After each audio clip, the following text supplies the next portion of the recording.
Narayana health અમદાવાદમાં Narayana hospital દ્વારા radiation oncology સેન્ટરની શરૂઆત સાથે ગુજરાતને મળ્યું પોતાનું પ્રિસિઝન કેન્સર કેર. સમગ્ર વિસ્તારના દર્દીઓને વધુ ઝડપી અને સચોટ સારવાર પૂરી પાડવા માટે હેલિયન ટેકનોલોજીથી સજ્જ આ સુવિધાનું માનનીય મુખ્યમંત્રી શ્રી ભૂપેન્દ્રભાઈ પટેલના હસ્તે ઉદ્ઘાટન કરવામાં આવ્યું.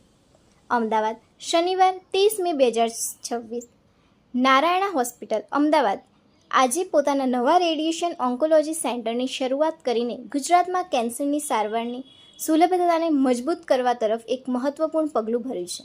આ સુવિધાનું ઉદ્ઘાટન ગુજરાતના માનનીય મુખ્યમંત્રી શ્રી ભૂપેન્દ્રભાઈ પટેલે કર્યું હતું, જેઓ મુખ્ય અતિથિ તરીકે આ પ્રસંગે ઉપસ્થિત રહ્યા હતા.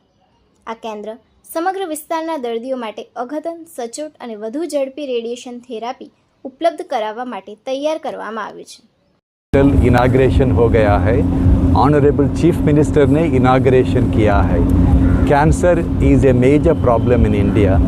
17% ऑफ द प्रेमेच्योर डेथ माने लोगों ने 50 ईयर्स 40 ईयर्स में मरना नहीं है. Life expectancy is 74-75 years. So cancer is responsible for 17% of the premature death.